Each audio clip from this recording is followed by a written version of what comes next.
Okay, welcome back everyone to the deep dive. Great to be here. We've got quite a stack of sources in front of us today looking at a football match that was, well, frankly, a bit bonkers. Absolutely wild.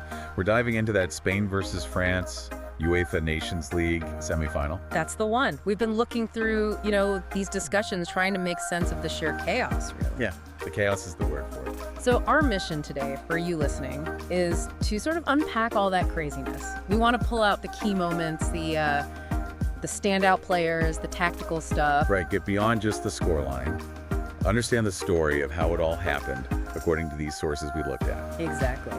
So let's paint the picture. Where did this all go down? Okay, so it was in Stuttgart, the Image Purina. Sources described it as, beautiful stadium, packed out, electric atmosphere even before kickoff. And the stakes were high, right? This wasn't just any game. No way. Nations League semifinal, you had Spain, defending champs, and France looking to knock them off their perch.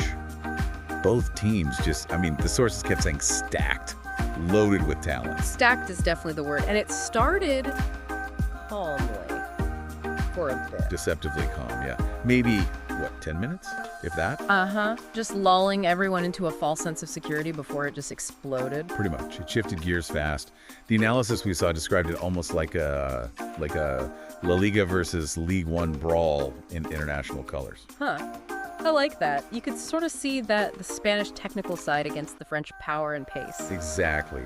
And early on, Spain were just dominant, completely running the show in that first half, according to the sources. Yeah, they really jumped on France, didn't they? Nico Williams got the first one. A silky finish was the description. That's what they called it. Hit a 1-0. And then, before France even knew what hit them. Bang. Mikel Merino makes it 2-0. Yeah, the sources were pretty blunt. Said France looked like they were sleeping. Just not at the races at all. But then, this story gets really interesting. Lamine Yamal. We have to talk about him. Oh, absolutely. Kid's 17. It's incredible. 17. And the sources highlighted him scoring not one, but 2 goals before halftime. 2 goals. And it wasn't just the goals, was it?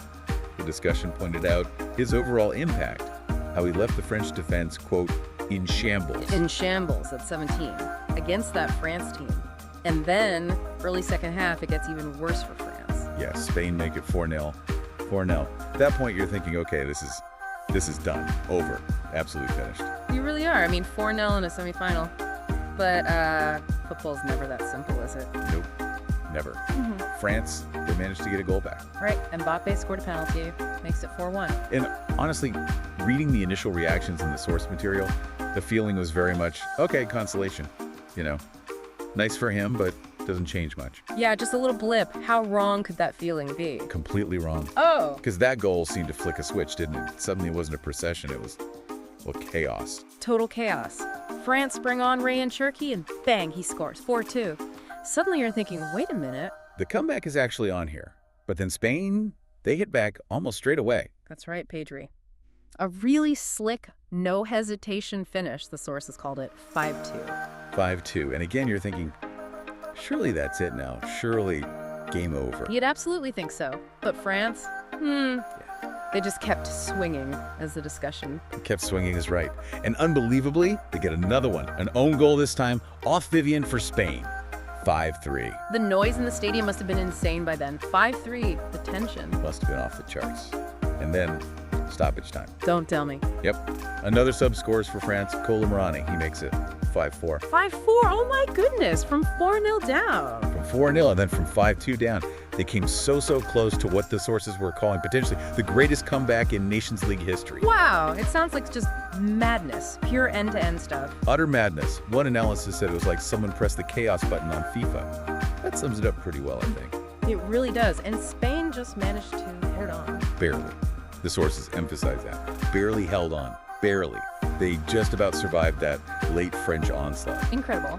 Okay, let's talk individuals then. Yamal obviously has to be top of the list. Undisputed man of the match, according to the discussion. And the really insightful comment wasn't just about the goals, but that he, quote, plays like he's 28. Plays like he's 28 at 17. That says so much, doesn't it? About his composure, his decision-making. Exactly. Maturity beyond his years. Just incredible. And Mbappe. Even though France lost, And he only scored the penalty. His influence was still noted, yeah. Yeah. Still described as world-class. Even on a tough night for his team, you see that quality. Okay, and for Spain, Pedri's goal got another mention. Yeah, that fifth goal, that slick, no hesitation finish was highlighted again. And Gavi, too, for his energy, described as being all over the pitch, just relentless. Right. What about France's comeback kids, the subs? Yes, Kerki and Kolomuani. They were singled out as players who really changed the game when they came on. Brought that fire France needed desperately in the second half. They certainly did. But it does bring us back to that French defense, doesn't it? It does. The sources were quite critical there. Posed a direct question, really. How does a team like France go 4-0 down in a semifinal? Yeah. Called it not right. And the strong implication, is that the coach, Deschamps, he's got some serious questions to answer about that defensive performance. You'd think so. Okay, so tactically, what did the sources say about how this all played out, Spain's initial plan? Well, it was pretty classic Spain, wasn't it? Dominate the ball, those quick 1-2s, using the width. Spreading France out. Exactly. And the analysis was clear. Early on, France simply couldn't live with it. They were overwhelmed. But then France obviously changed something drastically. Oh, yeah. When they went for broke in that second half, just full-on, all-out attack, chucking players forward, they almost pulled it off. They nearly stole it. Which leads us nicely to the big takeaway, maybe the warning sign for Spain from this match. Yeah, the core analysis seemed to be Spain are, well, the sources said, so going forward. Right.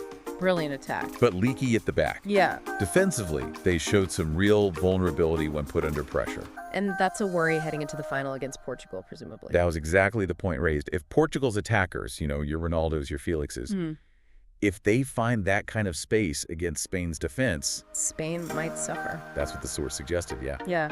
They might pay the price for those defensive lapses we saw glimpses of against France. Right. So let's just recap the final score based on everything we've read. Spain 5, France 4. Spain 5, France 4. Just an absolutely bonkers scoreline. Called one of the wildest matches seen, full stop. Not just in the Nations League, but period. Wow. And the consequence is Spain go through to the final against Portugal. Yep, Spain versus Portugal for the trophy. And based on this semifinal, the expectation is huge. One source said, Sunday's going to be a movie. Huh. Yeah, maybe advice for viewers. Wear your seatbelt. Probably good advice. It seems like this Nations League is set on delivering drama right to the end. It certainly does, which, leaves us with a final thought for you, listening at home, kind of pulling all this together. When you see a game like this, with these absolutely wild swings in momentum, the incredible attacking talent on show, but also those really obvious defensive frailties from both sides, what does that actually tell us about modern football at the highest level? Yeah, is it about that balance between attack and defense? Like, can sheer offensive power, that kind of firepower we saw, actually just overwhelm defensive problems when the stakes are this high? Or looking at Spain specifically as they go into the final, are they just playing with fire, relying on outscoring opponents because defensively they're living a bit too dangerously on the edge? Something to think about. Definitely something to think about.